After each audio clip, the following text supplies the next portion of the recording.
Great Scott. Great Scott. Great Scott.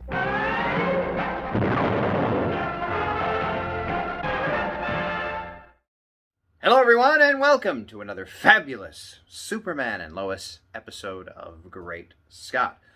I'm Scotty V and I just wanted to talk a little bit about the pilot episode which just aired on the evening that I am recording this. I was pleasantly surprised as I didn't know exactly what to expect. I feel like it's been a long time since I saw the crossover and the whole idea that Superman and Lois were going to have a child or childs, and then they were going to go live on New Krypton because it was time for Supergirl to take over, and Superman wanted to have a family and be with Lois and be with his child when it was born. And now we realize pretty quickly with these trailers that have come out and the posters with both Jordan and Jonathan on them that they're now going to have two children, twins, and they're going to be fully grown, 14 as they say in the episode.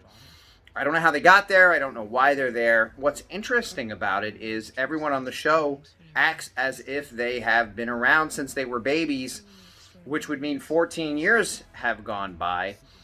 And one of the characters mentions in the show that Clark doesn't age. He looks exactly the way he did in high school. But I would argue that in this particular rendition, Lois hasn't aged either because they didn't have any kids, and now they have two 14-year-old boys. The last time we saw them, she was just pregnant and going to have a baby.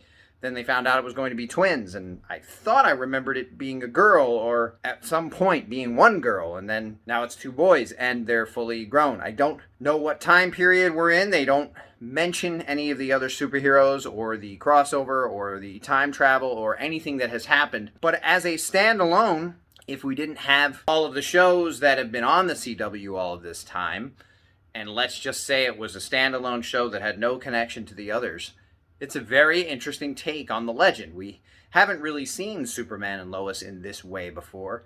Married, completely happy with each other, settled, no triangle, no issues, no thoughts of who is. You know, Lois knows who he is. They've been together a long time. And so long, in fact, that they have these two boys who are fully grown somehow. Now, we do have a whole series to figure this out, however long it lasts. So I'm presented with many more questions than I have answers, as is sort of a cliche to say about these things. But it does give me a much more interest in the future and seeing more episodes. There were a lot of cool things that happened very early on. We see Superman's arrival on Earth in this version of the universe, and there's a couple of cool Easter eggs sort of intermittently throughout the episode. I'm not going to get too spoilery here.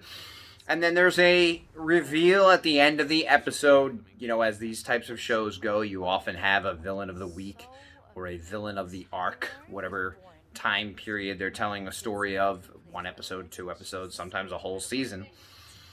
And not that surprisingly, this reveal is surprising in a number of ways, and you'll see when you watch it.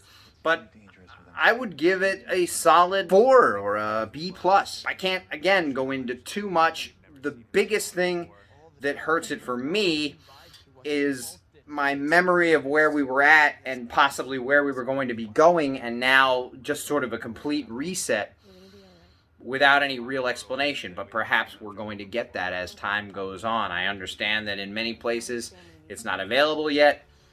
I have a friend that I talk to online that's in Japan, and I guess he doesn't even have any idea when it's going to be on. But he's very excited.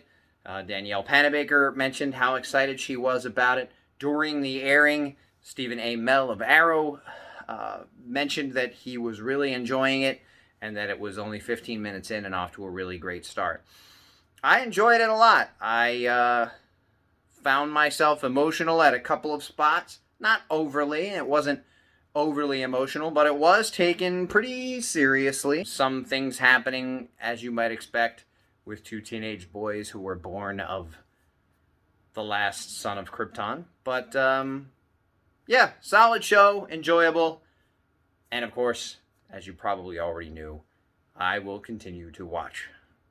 Thanks everybody for watching, And remember, 7 or 8 years of the Arrowverse and all of the shows, why is it refocusing again?